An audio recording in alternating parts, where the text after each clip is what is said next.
Di tanah bersejarah Tanjung Pinang, Kepulauan Riau, tradisi tak hanya hidup dalam tutur dan lagu. Ia menjelma dalam rupa, dalam balutan kain, jahitan, dan seluit yang anggun.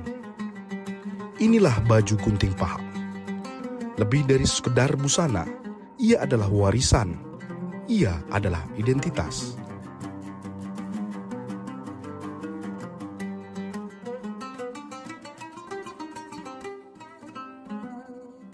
Baju gunting pahang ini kalau kita menilik pada sejarah Kepulauan Riau pada masa lampau, di mana wilayah kita di dalam kerajaan Melayu Riau Lingga ini meliputi juga kerajaan Johor, wilayah Johor, Pahang, dan malah sampai ke Terengganu pernah menjadi bagian dari Riau Lingga. Oleh karena itu, apa yang berkembang di Riau Lingga ini selalu berkaitan dengan daerah-daerah tersebut.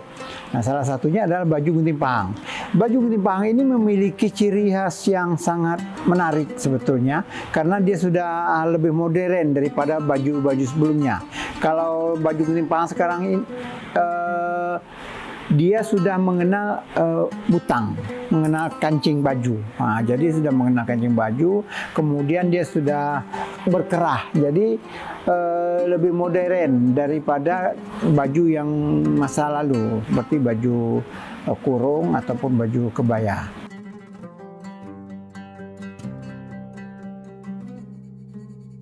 Baju gunting pahang ini punya ciri khas, antara lain dia memiliki bentuknya kembang, tapi dia memiliki pesak. Pesak yang agak lebar, agak besar. Pesak ini disebut dengan pesak gantung. Nah, jadi bedanya dengan baju yang lain adalah pada pesaknya. Dia menggunakan pesak gantung, kemudian dia memiliki kerah leher tinggi, kemudian dia memiliki butang. Sampai 7. Dia berbelah seperti kebaya, tetapi dia berbutang. Jadi 7, 9. Ini pada bilangan-bilangan ganjil, tapi biasanya tetap 7 atau 9. Semakin tinggi jabatan perempuan tersebut, umpamanya seperti menjadi permaisuri atau apa, dia akan memiliki butang yang lebih banyak, kancing baju yang lebih banyak.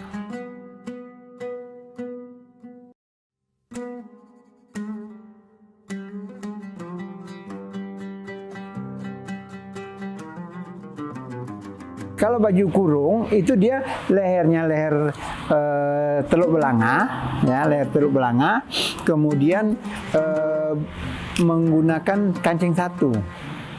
Itu baju kurung perempuan, dan menggunakan kekek pesak, tetapi pesak dia itu pesak buluh atau pesak model bambu lurus gitu, pesaknya seperti itu.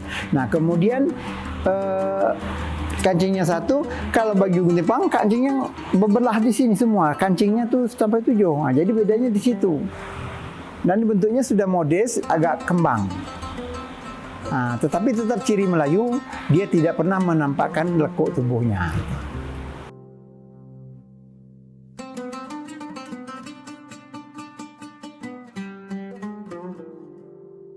Nama baju gunting pahang mungkin terdengar berasal dari negeri jiran.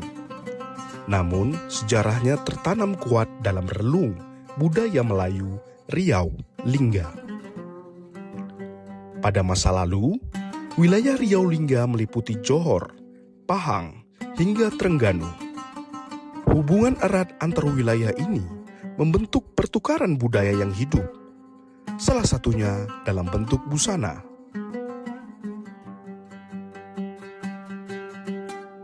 Baju gunting Pahang ini oleh orang Riau, karena dia berasal dari Pahang, kita sebut sebagai baju gunting Pahang. Dan di Pahang, orang Pahang akan menyebutnya baju gunting Riau. Jadi baju bentuknya baju Riau. Nah, jadi ini timbal balik, saling timbal balik. Tapi kita di sini kan menyebutnya baju gunting Pahang. Sejarah mencatat, kaum bangsawan dan istanalah yang pertama mengenakan busana ini. Salah satu tokoh yang diyakini mempopulerkannya adalah Engku Raja Hamidah.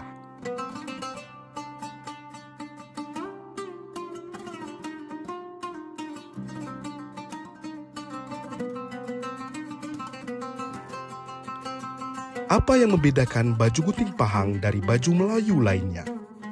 Jawabannya ada pada detail. Busana ini dikenal dengan kerah tegak seperti cekak musang, potongan berbelah hingga 7 kancing, serta pesak gantung, bagian kain lebar di samping tubuh yang memberi kesan mengembang namun tetap anggun.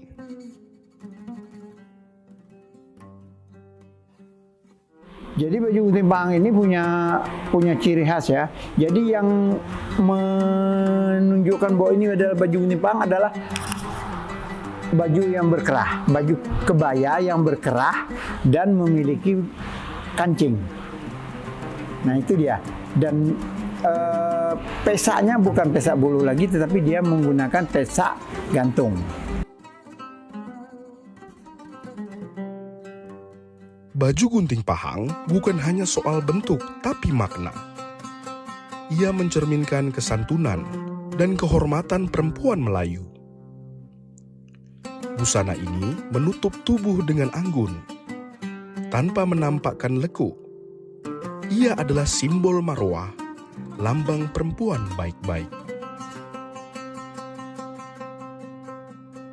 Dan pakaian dari gunting Pahang ini adalah pakaian yang saat ini menurut saya sangat optimis. Dia bisa mengupgrade, dalam arti kata ikut perkembangan zaman dan elegan.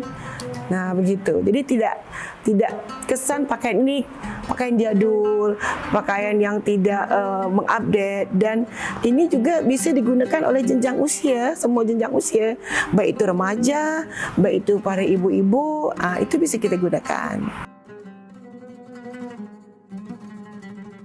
Baju ini biasanya dikenakan dalam berbagai kegiatan, dari pernikahan, syukuran, hingga kegiatan resmi. Karena bentuknya yang anggun dan fleksibel, gunting Pahang menyesuaikan diri dengan zaman tanpa kehilangan jati dirinya. Alhamdulillah sampai hari ini itu sudah banyak digunakan oleh kaum wanita khususnya di Kota Tanjung Pinang. Di sini mungkin mereka agar lebih familiar aja dengan istilah dengan namanya, padahal mereka sudah menggunakan. Jadi di sini kita perlu penekanan saja kepada anak-anak khususnya kaum perempuan, pada ibu-ibu, bahwa yang dikenakan hari ini namanya inilah dia baju gunting Pahang. Nah begitu. Alhamdulillah semua di kegiatan baik itu pesta, acara syukuran, acara resepsi, nikah kawin, itu alhamdulillah sudah sering digunakan pakaian itu. Membuat baju gunting Pahang bukan pekerjaan sembarangan. Diperlukan keterampilan menjahit tradisional dan pemahaman akan struktur pola yang khas. Apa yang harus dijahit dulu, sebab dia berbeda nantinya. Sebab kalau waktu pemotongan awal pesak dengan kekeknya itu satu kain, kemudian antara dua pesak dengan kekek itu harus dipotong lagi. Baru dipotong, dibuang separuh dari sudutnya, baru disambung kembali. Nah ini teknik ini yang harus diketahui oleh tukang jahit gitu. Bukan sebuah bukan dua kain ya, dua potongan kain baru disambung, tidak, tapi dia harus dibuat dulu pesak dengan keke ini bersatu dalam kain yang satu lembar, kemudian baru dia dipotong, kemudian ditempel lagi. Nah, jadi punya teknik sendiri untuk menggabungkan antara pesak dengan kekeknya. Jadi jangan buat kekek sendiri, jangan buat pesak sendiri, tapi pesak dan kekek itu harus menyatu dulu, baru dia nanti dipotong, kemudian baru disambung lagi. Pemilihan kain juga memegang peran penting. Kain yang terlalu jatuh akan menghilangkan bentuk khas gunting pahang yang mengembang dan berkarakter. Meski cantik dan bersejarah, baju gunting pahang belum masif disosialisasikan, tapi harapan terus ditenun. Lembaga adat Melayu dan pemerintah daerah tengah mendorongnya sebagai warisan budaya tak benda yang berasal dari kota Tanjung Pinang.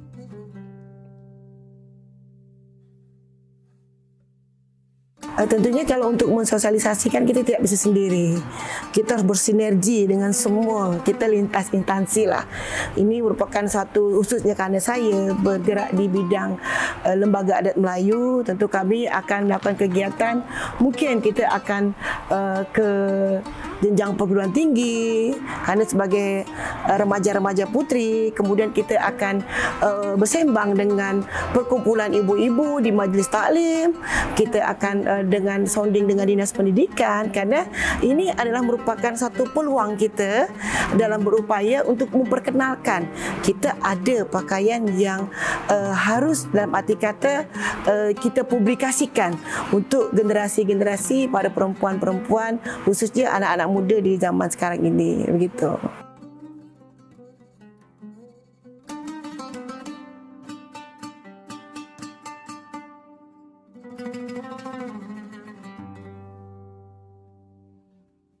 Jadi untuk saat ini kita memang berupaya agar gunting pahang ini menjadi baju khas di Kepulauan Riau. Kemudian kita akan memasukkan dia ini ke dalam warisan budaya tak benda. Jadi kita akan mengajukan usulan sebagai warisan budaya tak benda agar baju ini tidak diklaim lagi oleh siapa-siapa gitu. Tapi baju ini adalah baju khas Kepulauan Riau. Nah, jadi kalau ini memang bisa dilestarikan oleh Kepulauan Riau, ini sungguh sangat berarti sekali bagi kita orang-orang budaya.